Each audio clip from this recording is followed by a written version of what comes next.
Views YouTube ఛానల్ను subscribe చేయండి, మా వీడియోలను లైక్ చేయండి.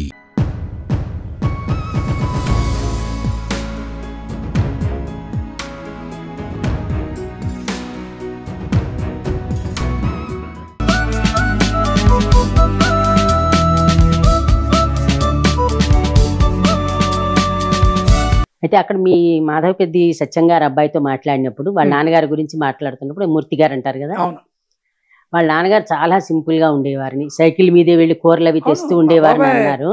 వాడికన్నా మీ అందరికి అదే మేము సీనియర్స్ కదా, వాడు అవును చిన్నపిల్లాడు కదా. అవును, మీకంటే చాలా చిన్న. నేను మా అన్నయ్య మేము చిన్నప్పుడు వెళ్తే వాడింటో ఈ కీ ఇచ్చే జ్ఞాపకం ఉండేది. అది మేము అన్నం తిన్నప్పుడు వివాహ భోజనం పెట్టి ఆనంది ఉంటే మెల్లగా దిగిపోయారు. అరే కీ ఉండరు అనేవాడు. పెద్ద మనుషులన్నీ అయ్యోరయ్యో చచ్చితి నే చచ్చితే పాటలు అప్పట్లో. సో ఇవన్నీ వినేవాళ్ళం. ఆ గ్రామ్ఫోన్ రికార్డ్స్. బాబాయ్లో సింప్లిసిటీ, డౌన్ టు ఎర్త్ అంటారే, దానికి ఈజీ క్వాలిటీ ఎవరంటే మా బాబాయ్. ఎందుకంటే ఘంటసాల, మాధవపెద్ది, పివి శ్రీనివాస్ ఆ లెవెల్కి పేరు తెచ్చుకున్నాడు కదా. మరి తెచ్చుకున్నప్పుడు సైకిల్ మీద ఎవరైనా ఆ లెవెల్కి వెళ్తాడా? రోడ్డు మీద ఎంత దమ్ము ఉండాలి. అవును. సో మేము అడిగేవాళ్ళం, నేనే కారు కొని తిరుగుతున్నాను అంటే, ఏరా నీగానే ఇబ్బంది, నా డబ్బు నా సైకిల్ ఇంకేంటనేవాడు. వాళ్ళు నో టెలిఫోన్, అసలు మెయిన్ గోఖలే గారు, సత్యం గారు నో టెలిఫోన్స్. సినిమా ఇండస్ట్రీలో టెలిఫోన్ లేని వాళ్ళు బహుశా వాళ్ళిద్దరే. ఆ లెవెల్కి వెళ్ళి వాళ్ళు అనేవాళ్ళు, నాతో వర్క్ ఉంటే కారు పంపించండి, నేను వచ్చి పాడతా, లేకపోతే నేను వచ్చి ఆ సెట్ బొమ్మలు వేసిస్తాను, లేదనుకో మా ఇంట్లో కూర్చొని ప్యాక్ ఆడుకుంటాం. ఇంటి వరకే, క్లబ్ చెప్పారు సేమ్ అదే, అందరూ ఇంటి వరకే. అంతేగాని పందాలు కాదు. ఫోన్లు చేసి పిఆర్ఓ తెలియదు. సో మాకు కూడా అదే అలవాటైంది. వాళ్ళ నుంచి అలా వచ్చేసింది, రక్తంలో వచ్చింది. సంగీతం ఎలా వచ్చిందో పిఆర్ఓ చేయకపోవడం కూడా రక్తంలో వచ్చింది. అది మంచిదేలేండి అనుకోవడం. ఇప్పుడు దీనికి అంతే ఉంది.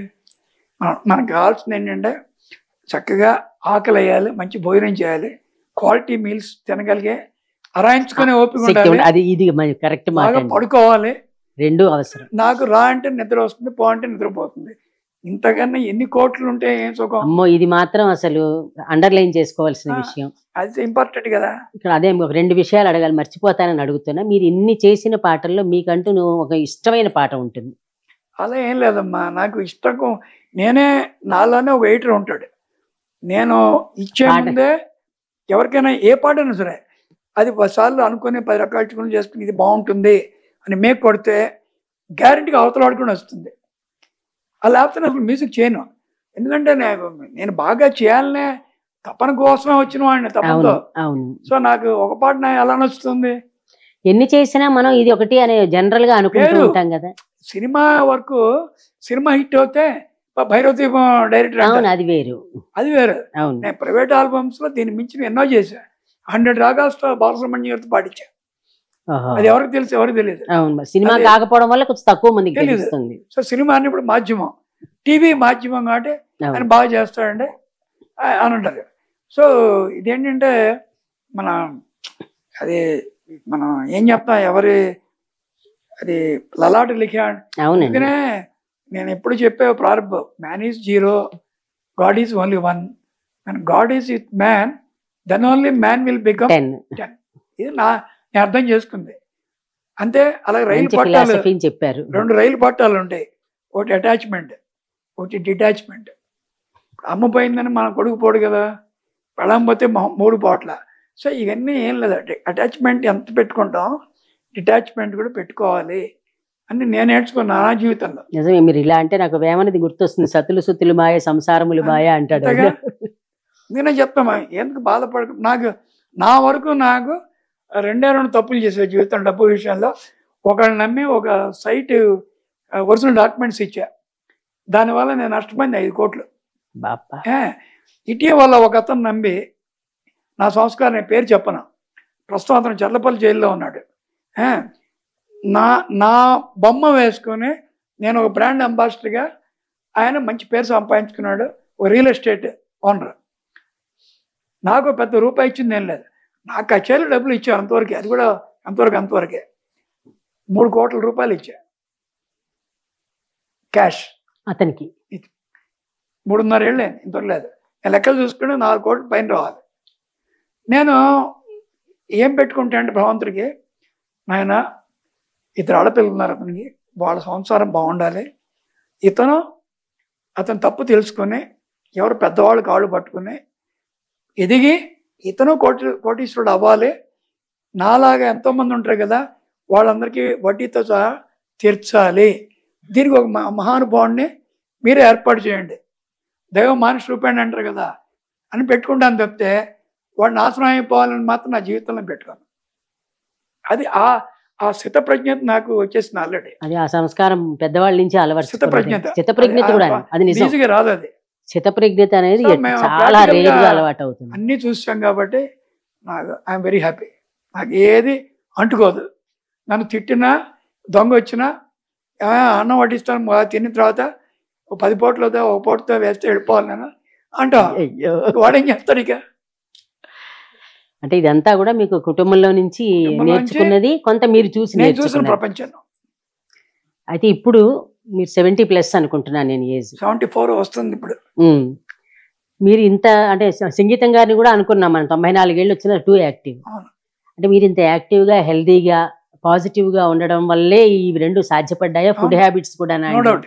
నా ఫ్యామిలీ వాళ్ళు కూడా, మా అమ్మ వాళ్ళు, నా ఫ్యామిలీ ఇంటికి వెళ్ళి రచ్చగలగాలి కదా. అవును అవును. అలాగే నేను ఎంచుకున్న మంచి ఫ్రెండ్స్ కూడా నన్ను స్టాప్ చేశారు.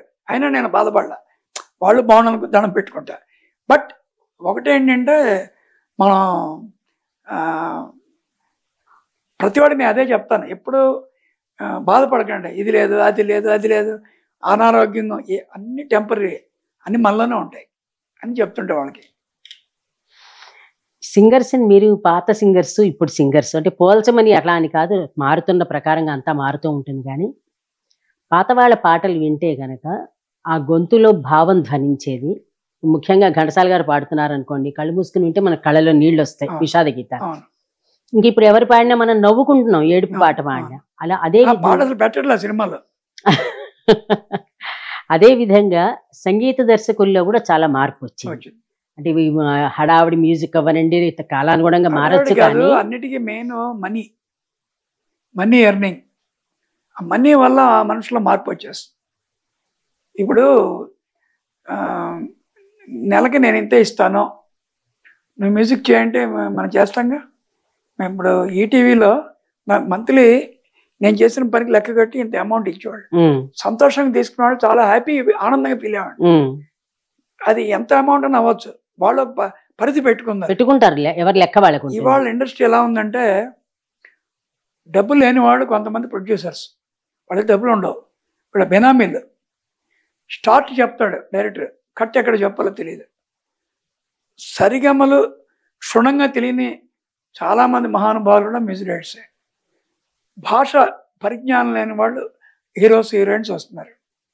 సో మీకు దీన్ని బట్టే అది మొత్తం మారిపోతుంది. మనీ అంటే QEM, క్విక్ ఎర్నింగ్ మనీ ఎప్పుడు మన మనసులో వస్తుందో అది. ఎందుకంటే నిలబడి నీళ్లు తాగు అని మన చిన్నప్పుడే చెప్పారు, పరిగెత్తి పాలు తాగొద్దు అని. సో ప్రతివాడికి వాళ్ళు ఏంటంటే, రేపు మనం ఉంటాం మనకి ఇంతకాలం లాంగ్విటీ ఉంటుందో ఉండదో, దీపం ఉన్నప్పుడు ఇల్లు చక్క పెట్టుకో అనే సూత్రమే. సామెతలన్నీ పట్టించుకుంటున్నారు. అంటే అది మన తప్పని ఎందుకు అనుకోవాలి? అంటే దీపం ఉన్నప్పుడు ఇల్లు చక్క పెట్టుకోవచ్చు, తప్పేం కాదు, సరిగ్గా చక్క పెట్టుకోవాలి కదా. అది ఎన్విరాన్మెంట్ వల్ల వస్తుంది. మా ఎన్విరాన్మెంట్ వేరు కాబట్టి మేము బాగానే ఉన్నాం. మా పిల్లలు కూడా అలాగే పెంచాం. వాళ్ళు కష్టకాలు చూసినా వాళ్ళు నిలదొక్కుంటున్నారు. ఎందుకంటే వాళ్ళకి అర్థం అయిపోయింది, వాళ్ళకి జీవితం అర్థమైంది. అది ప్రతి వాళ్ళు చెప్పాలి, తల్లిదండ్రులు వాళ్ళకి చెప్పాలి, ఇది కాదు నాయన ఇదని. ఎవరు చెప్తారు? ఇప్పుడు తల్లిదండ్రులను బట్టి వాళ్ళ ఫ్యామిలీ ఉంటుంది, ప్రొడ్యూసర్ డైరెక్టర్ని బట్టి వాళ్ళ సినిమాలు ఉంటాయి, అంతే కదా. అవునండి, వాళ్ళకే తల్లిదండ్రులు. అదే ఎందుకంటే ఈ సంగీతం దానికి వచ్చినప్పుడే ఇప్పుడు పాట ఆ పదం దగ్గర ఏ భావం వస్తుందో మీరు ఆ భావాన్ని పట్టుకుని, భాష కూడా పోయింది. అందుకే భాష లేనప్పుడు ఇంక మీరు సంగీతం అంటే మీరు చేసేటప్పుడు ఆ పదానికి ఉండే భావాన్ని బట్టి మీరు రాగాన్ని ఎంచుకొని చేసేవారు.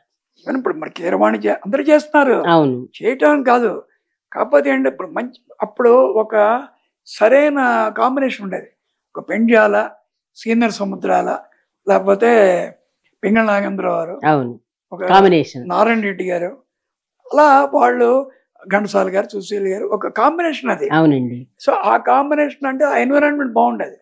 నెక్స్ట్ వచ్చేప్పుడు ఇంకో ఎన్విరాన్మెంట్, నెక్స్ట్ రాను రాను డీగ్రేడ్ అవటమే. ఇప్పుడు ఎన్విరాన్మెంట్ లేదుగా అసలు, ఎవరి గదిలో వాళ్ళు పాడేయడమే. ఇప్పుడు అంతా ఏంటంటే ఏదో సినిమాకి వెళ్తాం, ఆ దాంట్లో ఎక్స్ట్రాడనరీగా ఉండాలి, మళ్ళీ వచ్చిన తర్వాత ఏంటి ఎక్స్ట్రాడనరీ అంటే ఏం చెప్పలేము ఇంటికి వచ్చాక. అది అంటే ఒక కన్ఫ్యూషన్ స్టేట్. ఫ్యూజన్ మ్యూజిక్ వచ్చిన తర్వాత వచ్చింది ఏంటంటే కన్ఫ్యూషన్ స్టేట్లో ఉన్నాం. ఇది ఇదమిత్తంగా ఇది ఇంతే అని చెప్పేది ఏం లేవు. అది అంతమించి ఏదైనా కార్పొరేట్ స్కూల్స్ ఎక్కువ. అవును, అవునండి. కార్పొరేట్ స్కూల్స్ లోనే ఎక్కువ మంది వెళ్ళడానికి ఇష్టపడుతున్నారు. అది ఇప్పుడు కూడా మ్యూజిక్ కూడా అదే అయిపోయింది. ఇప్పుడు 30 ఏళ్ళు కష్టపడి సంపాదించేందుకు 3 సినిమాలు చాల్చండి, 4 ఏళ్ళలో సంపాదించుకోవచ్చు, తప్పులేదు, అది వీళ్ళ అదృష్టం. కానీ వాళ్ళకున్న పేరు వీళ్ళకి రాదుగా. పేరు రాదు ఒకటినండి. ఇప్పుడు మీరు అన్నది నిజమే, అగ్రీ అవుతాం. ఒకప్పుడు ఇప్పుడు కేవీ రెడ్డి గారు లాంటి వాళ్ళు సినిమా స్థాయిని ఎక్కడికో తీసుకెళ్లారు. పెంజాల్ గారు సినిమా పాటల చేశాడు, ఆయన ఎక్కడ క్లాసికల్ మ్యూజిక్ అనుకుంటాం ఎవ్వరు, మహాదేవన్ గారు గారు అందరూ. మనకి విశ్వనాథ్ గారు, బాలచంద్ర గారు, బాపు గారి పేర్లు ఎందుకు తలుచుకుంటారు? ఈవెన్ జంజాల ఒక్క బూతు రాయలేదు కదా అస్సలు. మరి జీవితాంతం మరి సినిమాలు చేశాడు కదా. వేటగాడు చేశాడు, అడగరాముడు చేశాడు, శంకరాభరణం చేశాడు, సప్తపది రాశాడు. అవును, ఏది రాసినా అందులో ఆయన పరిధి ఉంది ఆయనకి. సో అలా చేస్తేనే అది ప్రతి వాళ్ళకి ఉండాలి. అది ప్రతి వాళ్ళకి ఉంటే మీకు మార్పు అంటే ఈ మార్పు తప్పదు.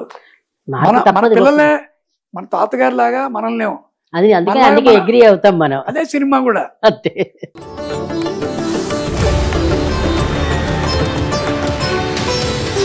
వ్యూస్ యూట్యూబ్ ఛానల్లో లైక్ చేయండి, షేర్ చేయండి, సబ్స్క్రైబ్ చేయండి.